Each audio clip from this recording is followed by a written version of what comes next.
Então, William, é interessante, eu percebo na sua fala, quando você falou essa questão da heresia, né, que para o Bruno a heresia está na destruição da natureza, né, ou seja, o que me faz entender que para Bruno, Giordano Bruno, a heresia não está no discurso, né, naquilo que se fala, no discurso que não é coerente com o discurso da religião, da sua época, mas no agir moral do homem, né, ou seja, está nas ações do homem, né. Como que era o Giordano Bruno, né, assim, enquanto homem, enquanto cidadão, enquanto pensador, se puder falar um pouco dessa questão biográfica dele, como que ele era, né, enquanto, enquanto pensador, enquanto cidadão, enquanto ser humano. Certo. É importante, esse tema é muito importante, porque não se pode. Bruno é desses autores em que a obra está totalmente vinculada à biografia, né? Eu havia falado que ele nasce então lá no sul da Itália, vive se junta aos dominicanos, adquire o nome de Giordano, porque o nome inicial era Felipe, então passa a se chamar Giordano, frade Giordano, e por causa das suas leituras heréticas, assim, como Erasmo, por exemplo, ele sai fugido de Nápoles, vai para Roma, depois ele tem que sair da Itália, se junta aos calvinistas, arruma mais uma confusão lá, ele é expulso também da ordem dos calvinistas, na Suíça, vai para Paris, encontra um ambiente um pouco mais promissor para desenvolver seu pensamento junto com a corte, mas logo também tem que sair, vai para a Inglaterra, toda a vida dele é fugindo de problemas religiosos, problemas políticos, guerras, etc. Na Inglaterra, novamente, a situação fica complicada. Ele volta para a França, faz um longo percurso pela Alemanha e, por fim, retorna para Veneza, para Itália, para Veneza, e em Veneza é preso.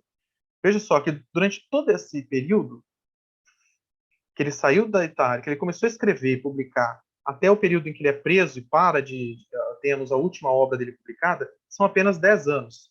Então, em 10 anos, ele escreveu uma filosofia muito grande, entendeu? Muitos são obras como diz, de cosmologia, de ética, de matemática, de magia, de poemas, diálogos, uma peça teatral, várias coisas, né? Então, imagina o que não teria feito se não tivesse sido preso e morto, né? Certamente ele teria modificado muito suas ideias ao saber do telescópio Galileu, por exemplo. Né? Então, porque iria comprovar as teses dele. Né? O que o Galileu faz é comprovar algumas das teses do Giordano. Agora, a vida dele, ela é totalmente conturbada com a igreja, porque para a igreja tinha um problema nesse momento que era o movimento de reforma. Então, o grande medo da igreja era encontrar inimigos, adversários, que fossem enfraquecer o dogma cristão. Bruno não está tão preocupado com essas questões de teológicas, sobre, por exemplo, a questão do pecado, a questão da se o Papa tem autoridade ou se não tem, se os concílios têm autoridade ou se não tem. Essa questão para Bruno é irrelevante. O importante para ele é, aí sim, a parte que diz respeito ao o que é exatamente Deus e o que exatamente, como nós nos conectamos a ele. Nessa parte, aí sim, ele adota uma posição completamente diferente e da igreja e entra em conflito com a igreja, e esse é um dos motivos da sua condenação, inclusive, porque ele vai dizer que, bom, Cristo, para começar, não é Deus coisa nenhuma. Não existe nenhum mediador entre o ser humano e a natureza e a divindade. O único mediador é a própria natureza. E essa natureza, de certo modo, é a divindade. Então, essa diferença, por exemplo, de Giordano Bruno com Nicolau de Cusa. Nicolau de Cusa é alguém da igreja, e para ele é muito importante que tenha Cristo como mediador. Para Bruno não há uma cristologia.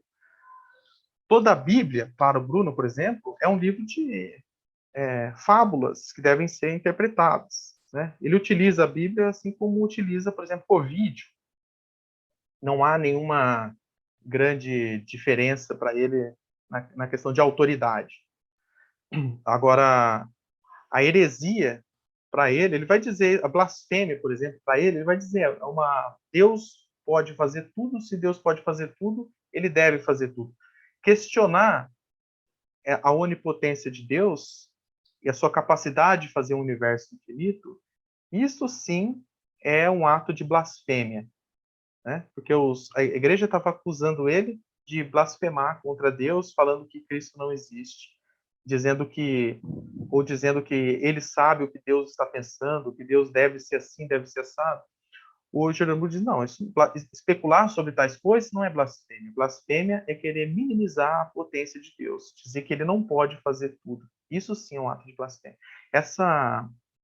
Ele passa a acusação para a própria igreja. Ele diz que a igreja não está sendo fiel às suas próprias teses, né? Que se Deus é infinito, então ele tem que fazer tudo. Agora, veja que quando você pensa essa questão, hoje em dia nós queremos pensar o seguinte, bom, então todos vamos fazer uma reforma. Bruno promove, né, almeja promover uma reforma ética. Só que essa reforma ética dele, essa nova concepção de universo vivo, totalmente animado, que é a própria divindade, que deve ser respeitada, essa concepção, para ele, não é para popularizar. Hoje nós estamos nós estamos fazendo isso aqui, nesse momento, tentando popularizar o conhecimento, tentando levar conhecimento a todos os nossos alunos, nossos colegas, né? O Bruno é elitista nesse ponto. Ele diz, não, esse tipo de conhecimento é um conhecimento nobre, é para poucos. Aqui é uma versão renascentista do platonismo mesmo, né? Apenas poucos filósofos podem conhecer essa verdade. Portanto, a religião cristã ela pode funcionar, continuar como está. Ele não queria fazer uma reforma na igreja. A igreja que continue como está. Só me deixe fazer filosofia. Deixe os filósofos filosofarem. São poucos mesmo. Esse elitismo dele, ele herda por uma razão filosófica ou por uma razão religiosa? Que a igreja também era e continua elitista, né? Principalmente a católica, nesse sentido do conhecimento não é para todos, né? Eu acho que esse elitismo dele vem lá da República do Platão. Né? Você tem classes de indivíduos e apenas os mais nobres são os filósofos. Bruno ele está totalmente de acordo com isso. E, portanto, a filosofia ela não é revolucionária no sentido sociológico. Ela não vai causar uma revolução, porque todas as pessoas, grande maioria das pessoas, não... Bruno vivia num período em que as pessoas eram analfabetas, né? Apenas quem eram poucos nobres e quem era parte da igreja que estudava. Então, ele vai dizer que mesmo entre esses, apenas alguns vão conseguir ter essa compreensão elevada do ser, da divindade. E, portanto, agora, existe sim, aí eu não estaria sendo justo com o Giordano Bruno, né? Falar que então vai continuar tudo na mesma, apenas alguns filósofos vão compreender a divindade. Não tem impacto social nenhum. Não, tem impacto social muito grande, porque a liberdade de pensamento vai permitir um pensamento mais crítico. E Bruno teve um pensamento muito crítico em relação às ações políticas, por exemplo, para falar uma muito famosa e muito forte, a questão da invasão e dominação da América pelos espanhóis, pelos portugueses. Bruno critica isso claramente, dizendo que eles são como piratas, né, que estão saqueando e destruindo outros povos. Eles estão fazendo justamente o contrário do que a divindade estabeleceu. Então, William, muito obrigado pela sua participação aqui em meu canal. Com certeza você trouxe aqui ideias muito valiosas para a compreensão aí desse pensador tão fundamental, não só na história da filosofia, mas eu vejo que na história do pensamento, né? Da ciência também. Né? Muito obrigado aqui por ter aceitado o meu convite. Obrigado. Boa tarde. E para você que nos acompanhou até agora, Caso tenha se esquecido, deixe o seu like nesse vídeo, pois o seu like é importante para o YouTube recomendá-lo para mais pessoas. Deixe perguntas, comentários aqui na barra, na parte dos comentários, pois sua pergunta e comentário poderão gerar o objeto de uma nova discussão. Compartilhe esse vídeo com mais pessoas, não se esqueça. E, se ainda não é inscrito, se inscreva neste canal e ative o sininho para ser notificado de todas as novidades que semanalmente são postadas aqui. O meu abraço e nos veremos no nosso próximo vídeo.